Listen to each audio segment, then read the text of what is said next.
Hey, MedSpa owners, let's talk about consults. Should you charge for consults so that people value your time or offer them for free?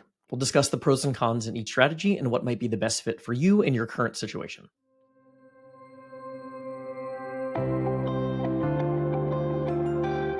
All right, so this conversation for us usually comes about when a practice owner is talking about wanting to attract more clients, growing their business, building their client database via more effective marketing solutions. And if the goal is client acquisition and growth, you don't have as many appointments as you wish you did, I would argue that you should consider offering free consultations. So if you've listened to this podcast or our YouTube channel at all, you've probably heard me use this quote from a book called The Advertising Effect a bunch of times, and it's action changes attitude faster than attitude changes action. The idea that the best way to create perception is through experience. That consultation is your at-bat. It's the chance to prove your value. So inherently, you're going to introduce a point of friction when you charge for a consult. If people are thinking about getting a service, they're on the fence, they want to see what their options are, and they just want to talk to somebody. If you introduce a cost to the consultation, inescapable, you will diminish the amount of patient acquisition, raise your customer acquisition cost from any advertising efforts. I think that's not arguable. That is a fact. Now, the question becomes, do the pros outweigh the cons? Are the trade-offs worth it in your specific situation? So here's kind of what I'd say overall to the pros and cons of each of these strategies. So when you don't charge for consultations, you're going to have more at-bats. You're going to be able to provide or create perception through experience by proving value in office, getting people comfortable, confident, and developing the relationship. And you're going to have lower customer acquisition costs and just more butts in the seats, right? Very simply. The things that you'll deal with as a result will be, there might be people that are coming in that don't end up purchasing services. So you might feel like you waste your time on some of those people. I will say though, when I talk to practice owners, most people who offer these consultations, probably 80 to 90% of people in the seat are going to purchase something. So I would say that's the analysis of offering free consultations, what it does for your business. And really, like, the simple version of the downside is just you might have some people that come in and don't end up getting anything, and then you feel like you wasted your time on those people. Now, I always talk in terms of absolute catch rate. So if we were to offer free consultations, let's say for every $1,000 you see 5 people when you're offering free consultations, and by introducing a price to your consultation, that raises your acquisition costs, it introduces a point of friction. And now for every $1,000, maybe you only see 3 or 2 people for that same $1,000. Even if only 4 out of the 5 buy, you still have 4 people purchasing from you instead of 2 or 3. So this is across the board in marketing. We see that this trade-off usually is advantageous. If I maximize for at-bats, my catch rate, meaning the people that end up purchasing or the clients that are retained, the good quality clients, there's still an absolute larger volume of those people left over than if we try to optimize for patient quality up front.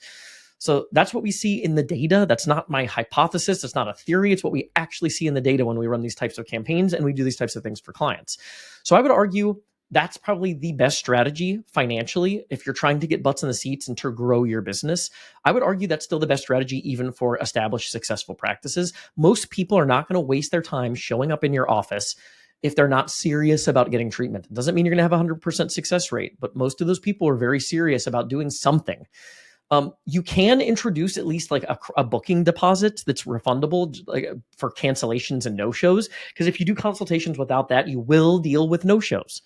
30 to 40%, even more in terms of no-shows. So if you're going to do it without a deposit, make sure you have a really good show-up sequence drip leading up to the appointment to make sure that person's going to show up. Got a whole other video on that because there's some nuance to that conversation. This episode is brought to you by MedSpa Magic Marketing, my agency. We help med spas and aesthetics practices grow with more effective marketing strategies. And I know that's a vague phrase, right? That's a vague claim.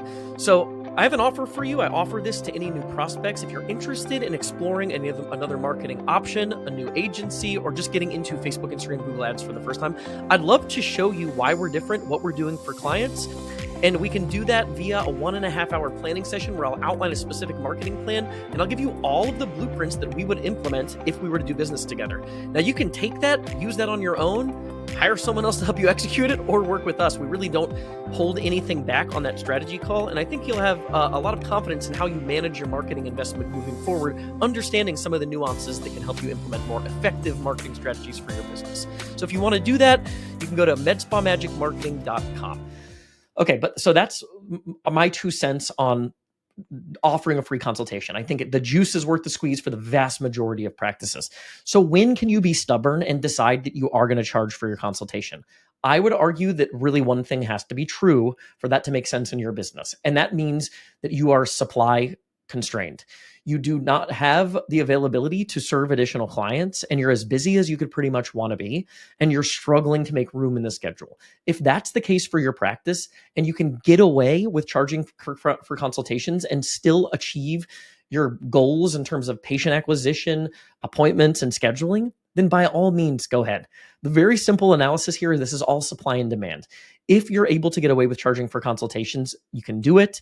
I would argue, though, that you're going to see less patients, and you're probably, again, introducing a point of friction that causes some of those people to go to one of your competitors. And if they have a good experience on that free consultation and it feels like less of a commitment when they're thinking about getting services done, now your competitor has had the opportunity to establish that relationship. So again, that's my 2 cents on the pros and cons. One of the things I hear people say anytime we talk about discounting or free consultations or complimentary, I think complimentary consultation is probably a better term here. But what I hear people say is I'm worried, just like the discounting conversation, that it's cheapening my brand.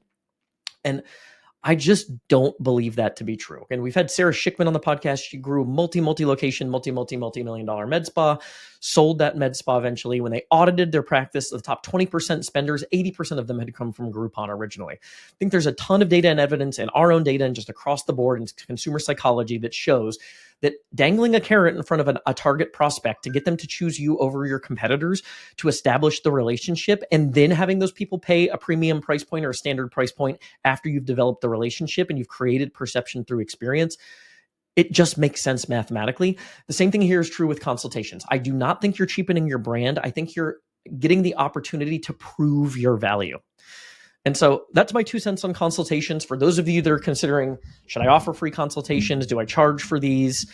Obviously, you have logistical concerns with provider time, provider pay, and there's some complications there with how you pay providers potentially. So that's for you to figure out. Just from a marketing standpoint, patient acquisition and growth standpoint, that's our analysis of free consultations from all the data that we have. If you have your own experience with free consultations versus charging, feel free to share those in the comments or let us know so we can share those with the rest of the audience. Thanks, and see you on the next one.